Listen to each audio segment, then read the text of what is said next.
আসসালামু আলাইকুম। Welcome back to cooking by Ibadat. আজকে দেশি ছোট আলুর ভর্তা তৈরি করে দেখাবো। আর এই ছোট আলুর ভর্তাটা আজকে আমি যেভাবে করে দেখাবো, এইভাবে একবার করে খেয়ে দেখবেন। এই ভর্তাটা এত বেশি মজার যে এই ভর্তাটার আপনারা পুরো ফ্যান হয়ে যাবেন।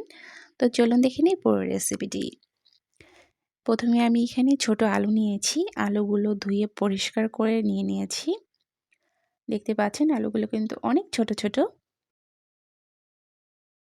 এখন এই আলুগুলো একটা কড়াইয়ের মধ্যে নিয়ে নিয়েছি।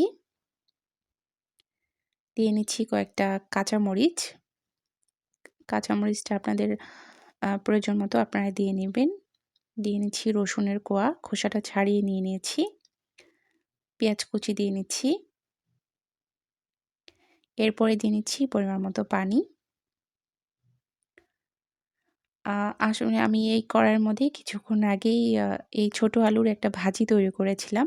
তো সেম কড়াইটার মধ্যে যেহেতু তেল ছিল তার জন্য আমি এখানেই আলুটাও সেদ্ধ করে নিয়ে নিয়েছি।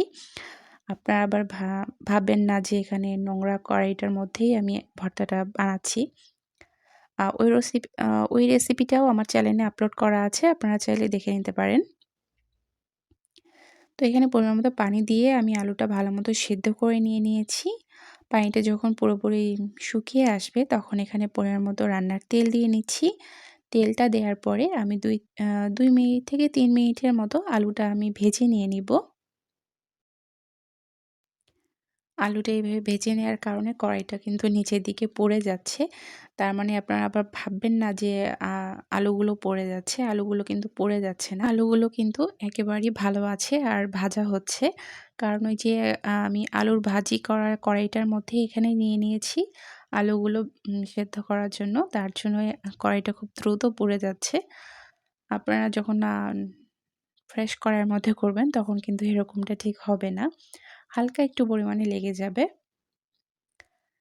তো আলুগুলো ভেজে নেওয়া হয়ে গেছে প্রায়। আমি এখন আলুগুলো তুলে নিয়ে নিব।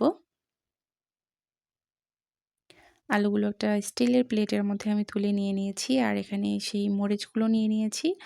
আর আবার কিছু কাঁচা পেঁয়াজ কুচি নিয়ে নিয়েছি। এখন এখানে দিয়ে নিলাম স্বাদ মতো লবণ। আর রসুনগুলো কিন্তু আলুর সাথেই আছে। এখন একটা গ্লাসের সাহায্যে আমি এই মরিচগুলো আগে ডলে নিব। এরপরে পেঁয়াজগুলোর সাথে মিক্স করে নেওয়ার পরে একে, একে ছোট আলুগুলো আমি এই ভর্তাটার সাথে ডলে নিয়ে নিচ্ছি।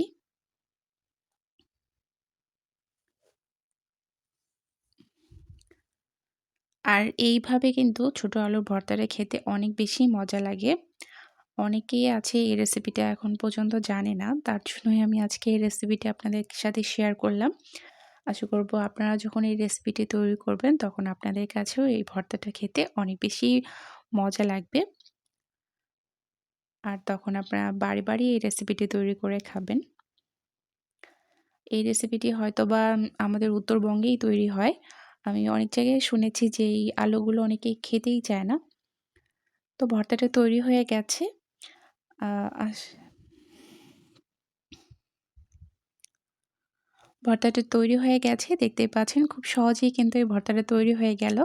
এই ভর্তাটা আপনারা গরম, গরম ভাত অথবা ডালের সাথে কিন্তু খেতে পারেন। আর আমরা একটা রেসিপি তৈরি করি ভাতের মাড়ের ডাল, সেটার সাথেও কিন্তু এই ভর্তাটা খেতে খুবই মজা লাগে। এই রেসিপিগুলো আমি লিঙ্কগুলো ডেসক্রিপশন বক্সে দিয়ে দিব। আপনারা চাইলে সেখান থেকে দেখে নিতে পারেন। আশা করব সবগুলো রেসিপিই আপনাদের কাছে অনেক বেশি ভালো লাগবে। আর আমার রেসিপিগুলো আপনাদের কাছে কেমন লাগে অবশ্যই কিন্তু আমাকে কমেন্ট করে জানিয়ে দিবেন। রেসিপিগুলো যদি ভালো লেগে থাকে তাহলে অবশ্যই ভিডিওটাতে লাইক, শেয়ার করবেন। আর এই যে দেখতে পাচ্ছেন আমি গরম, গরম ভাতের সাথে খেতে বসে গেছি।